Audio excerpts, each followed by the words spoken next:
Humble self-love begins with agreement, not self-promotion.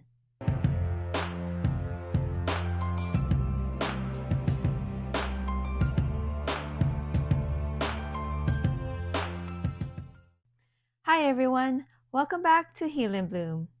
When you hear the phrase self-love, what do you think about?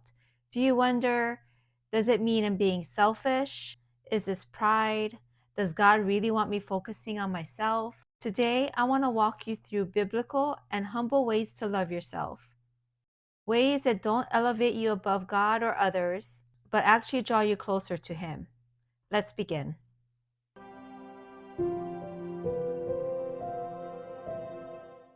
Psalm 139:14 says, I praise you because I am fearfully and wonderfully made. Humble self-love begins with agreement, not self-promotion. Loving yourself doesn't mean exaggerating your value. It means accepting the value that God already placed on you. Growing up in a big family, I was a middle child and I often felt that I was forgotten or that I didn't matter. But I learned to accept God's truth that I do matter. Humbly loving yourself is rejecting shame, speaking truth over lies you once believed, and allowing yourself dignity without arrogance.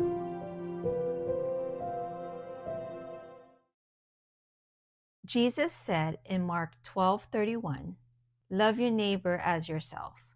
That verse assumes something very important, that you already know how to take care of yourself. For a long time, I didn't. I was a very busy wife and mom, working and taking care of everything and anything for the family.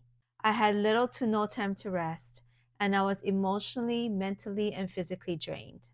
What's ironic is that I encouraged my friends to rest and take care of themselves. Yet, I didn't believe that I was allowed to do the same. I cared deeply about others' well-being, but I neglected my own. And yet, when I look at Jesus, I see someone who rested without guilt. He withdrew to pray, he stepped away from crowds, he honored his limits, and he was never rushed, never ashamed, and never accused of being selfish for it. Humble self-love includes resting without calling yourself lazy, saying no without over-explaining, and listening to your body and emotions.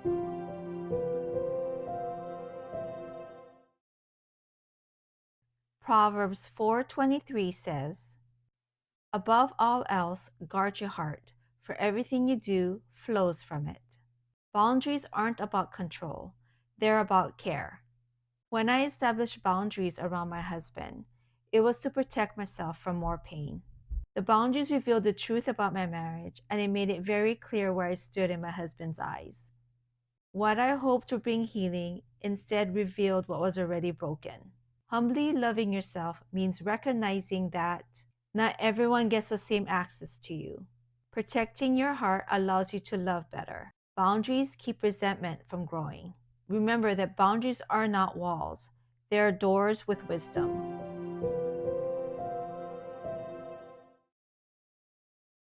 Philippians 2:3-4 says, do nothing out of selfish ambition or vain conceit. Rather, in humility, value others above yourselves. Biblical love doesn't center the world around you. It simply keeps you from abandoning yourself. Wanting to heal from my pain was something that I needed to do for myself and for my kids. And in my healing journey, I learned to be more compassionate to others. I see things differently and I view people differently. I don't take someone's hostility or anger personally. Instead, I see them as someone who is hurting. Healing didn't turn my focus inward. Instead, it expanded my compassion outward. Humbly loving yourself is taking care of yourself without seeking validation, healing without comparison, and growing without needing applause.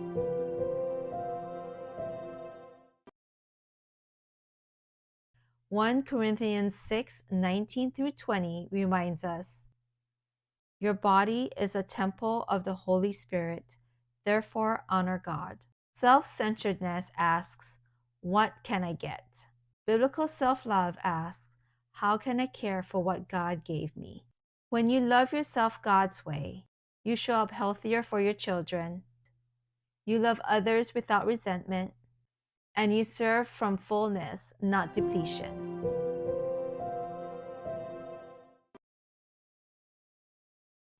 Loving yourself is very important. You must learn to love yourself before you can love others. And Jesus has never asked you to neglect yourself. He asked you to love from truth, humility, and wholeness. Till next time, please take care. And remember that loving yourself humbly doesn't make you self centered, it makes you whole. Bye.